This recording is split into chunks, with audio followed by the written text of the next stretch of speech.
청진 직결소에서 운명적인 친구를 만나게 됩니다. 중국에 가면은 자기가 아는 브로커가 있으니 강만 넘으면은 무조건 한국으로 갈 수 있다라는 거예요. 거기서 또 노동 단련대 6개월이라는 판정을 받게 됩니다. 그래서 거기서 먹고 자고 하면서 이제 그 강제 노동을 하는데, 그래서 자고 있는 봉숙이를 깨워가지고 그 친구랑 같이 도망을 가게 됩니다.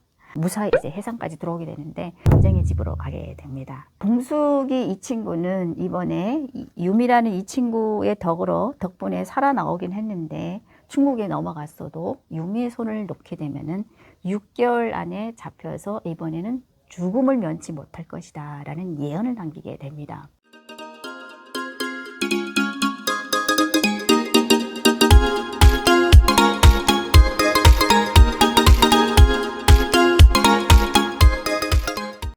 시청자 여러분 안녕하세요. 중고차는 유미카의 이홈입니다. 오늘도 탈북 스토리 자유를 찾아서 12탄에 이어서 13탄을 이어가도록 하겠습니다. 지난번 12탄 때 저는 청진 집결소에서 동갑내기 봉숙이라는 친구를 만났었고, 그 친구로부터 대한민국으로 가는 브로커선을 안다라는 얘기를 듣고 해산시 단련대에서 죽기 살기로 도망쳐 나왔다라는 얘기를 했었고, 또 압록강을 넘기 전에 마지막으로 점쟁이를 찾아갔더니 점쟁이가 하는 말이, 봉숙이는 6개월 안에 이유미 손을 놓게 되면 또다시 북송되고 이번에는 죽음을 면치 못할 것이다 라는 얘기를 들었다. 데까지 마쳤는데요.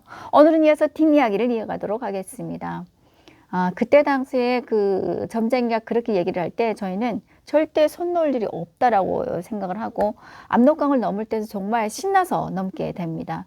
왜냐면 강만 넘게 되면은 이제는 대한민국으로 가는 브로커가 마중 나와서 이제는 더 이상 잡힐 일도 없고 대한민국으로 가는 길만 남았잖아요.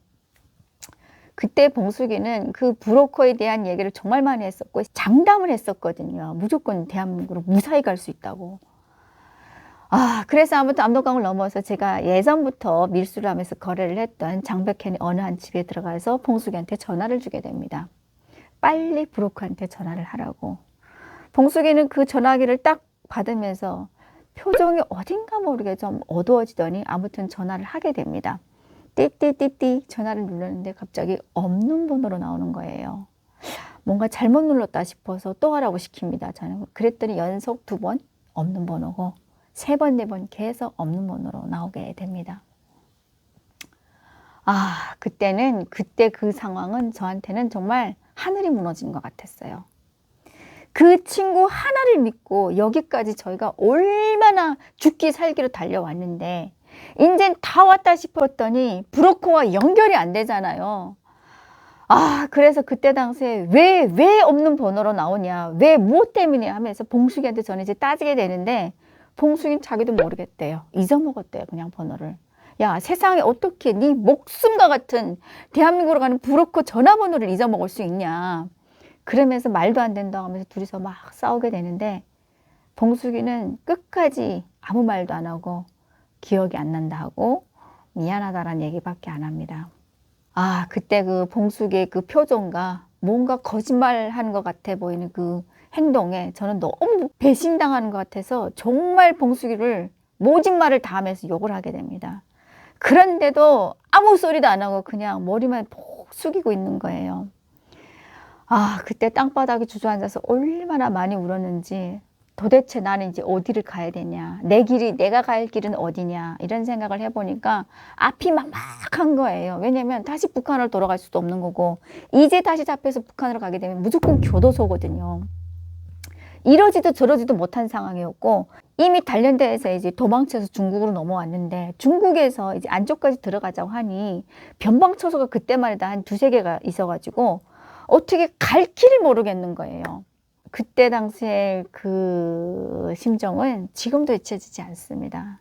그래가지고 그 봉숙이한테 원망하면서 소리도 질러보고 어깨를 잡고 진짜 흔들어도 보고 정신 차리라고, 왜 그러냐 하면서 이렇게도 저렇게도 다 해보는데 봉숙이는 그냥 아무 말도 없었어요. 아무튼 그 상황을 다 지켜보던 그 집주인 남자는 그러지 말고 봉숙이를 자기 갈 길을 가라고 보내고, 너는 그 변방초소를 오토바이에다 태워가지고 이제 통과를 시켜주겠다라는 거예요. 그런데 그때 당시에 택시는 검문을 많이 했었는데 오토바이는 그렇게 검사를 안 했다 하더라고요.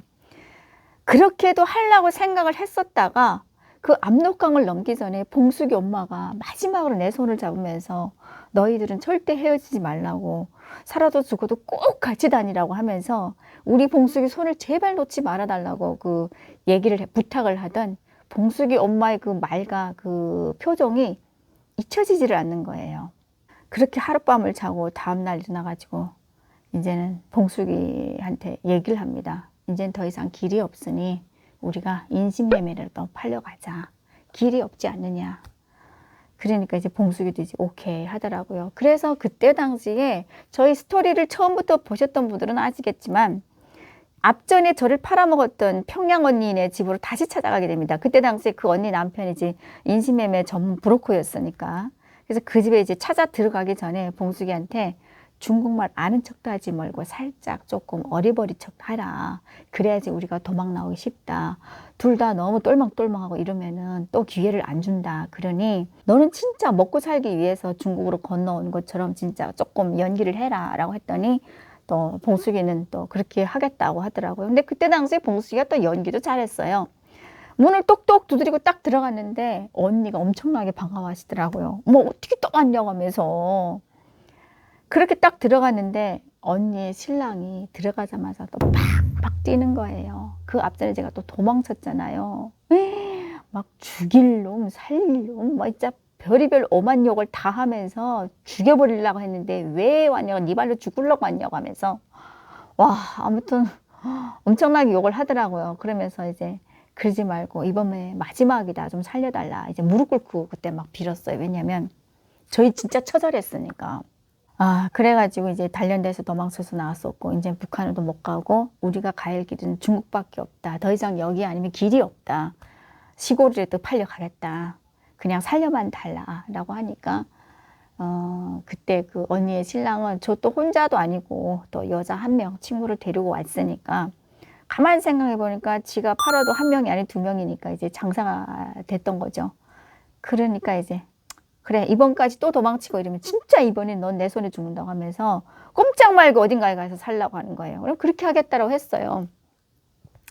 그렇게 저는 이제 그 언니네 집에서 3일 정도 있다가 안쪽까지 이제 들어가게 되는데, 봉숙이는 이제 두 명이서 중국말로 하는 걸 대화를 다 알아듣다 보니까 심양 방향으로 간다고 이제 얘기를 해주더라고요.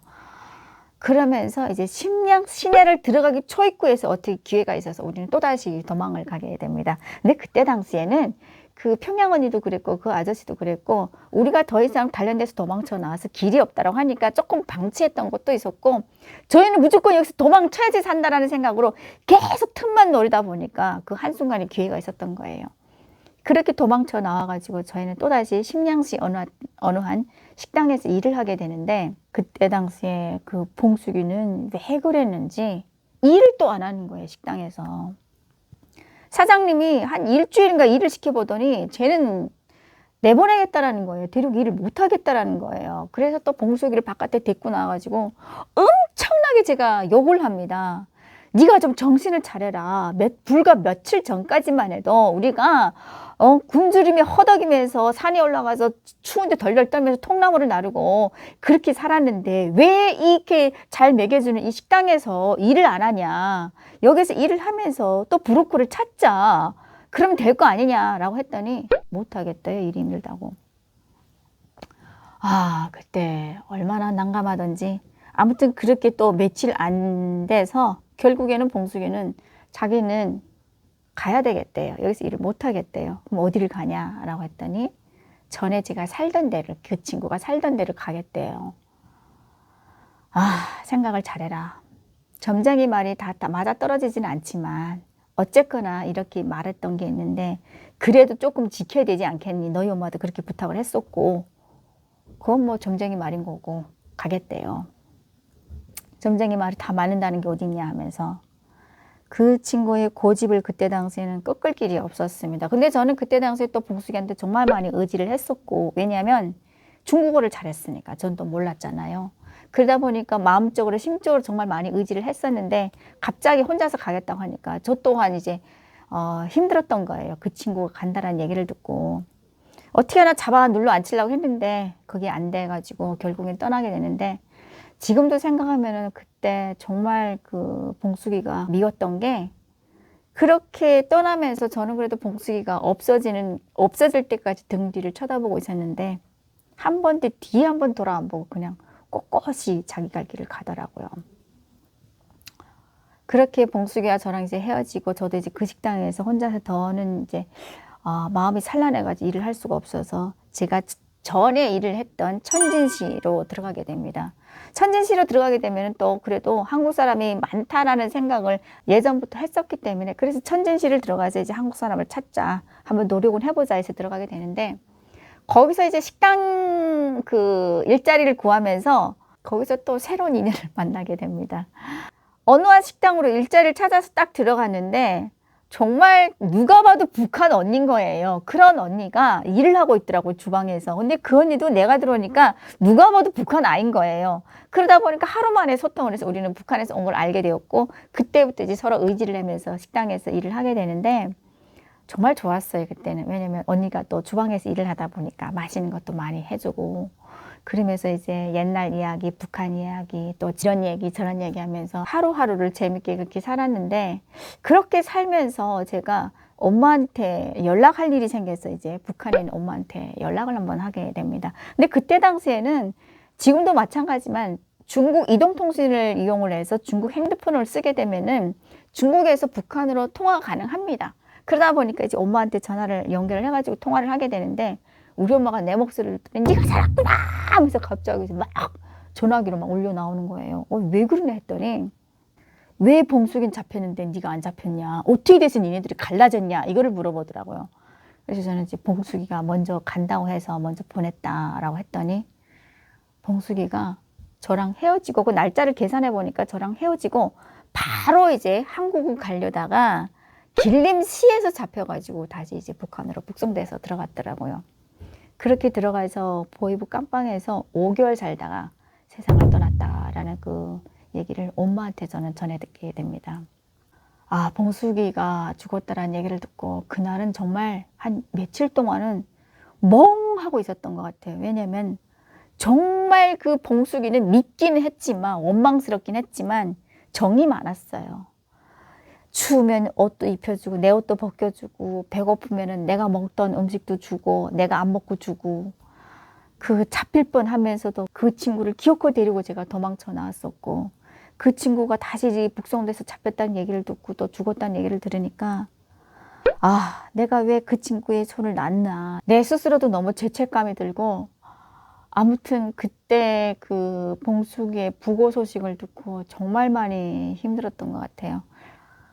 그렇게 아무튼 봉숙이 소식을 듣고 나서 저는 이제 그 식당에서 그냥 일을 하면서 지아 언니랑 대한민국을 가보자라는 얘기를 하게 됩니다. 근데 우리 모란봉 클럽을 보셨던 분들은 아시겠지만 이지아 언니 빨갱이잖아요. 완전 빨간 사람. 야, 그때까지도 진짜 머리가 그렇게 빨간 사람 난 처음 본 거예요. 그 중국 땅에 북한에서 못 살아서 중국 땅에 쫓겨와서도 거기서 수령님 장군님 하니까 저는 이제 미쳐버리겠는 거예요. 그때 그 중국 땅에서도 그 언니하고 정말 많이 싸우기도 했어요. 그런 것 때문에. 아무튼 그렇게 하다가 결국에는 이제 저는 이제 여기서 정녕 못 살겠다. 나는 나의 최종 목적은 대한민국으로 가는 거지 식당에서 설거지라는 거 아니다. 나는 어떻게 하나 브로커를 찾아서라도 난 대한민국으로 가야 되겠다. 이제 언니한테 얘기를 하니까 길은 있냐 이제 물어보는 거예요. 근데 그때 당시에 이미 연길시에 있던 그 기존에 전에 식당에서 일하던 조선족 그 친구들이랑 가끔씩 연락도 하고 이렇게 지내가지고 거기서 이제 항구로 가는 브로커를 안다라는 이제 연락을 받게 됩니다. 그러면서 나보고 항구로 갈 거면 오라고 여권 사진을 찍어야지 그 위조 요건을 가지고 네가 한국으로 갈 수 있다라고 하더라고요. 빨리 연길로 들어오라고. 저는 이제 연길까지 언니랑 같이 들어가기 위해서 언니랑 얘기를 했더니 안 간대요. 자기는 죽어도 안 간대요. 근데 그때 당시에 또 언니한테 딸도 있어가지고 어떻게 보면 조금 쉽게 결정할 그런 상황은 아니었는데 그렇게 언니랑 헤어지게 되면서 저는 이제 언니한테 이제 약속을 합니다. 언니, 내가 무조건 살아서 대한민국으로 갈 거고 대한민국으로 가게 되면 내가 무조건 언니를 데리러 여기로 올 거니까 어디도 가지 말고 이 식당에 요 자리에서만 있으라고.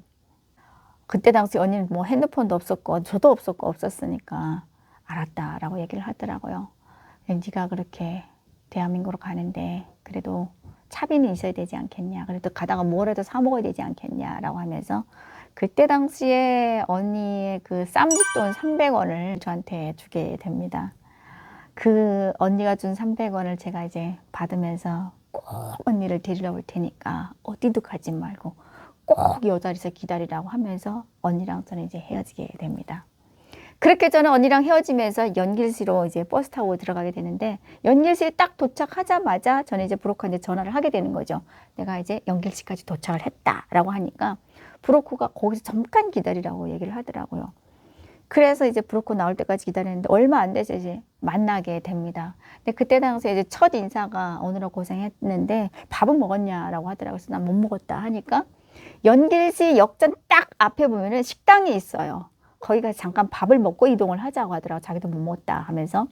그래서 그 식당을 딱 들어갔는데 주문을 하고 밥도 나오기 전에 맨 남자 언니의 등 뒤를 똑똑 두드리더니 일어나 이러더라고요.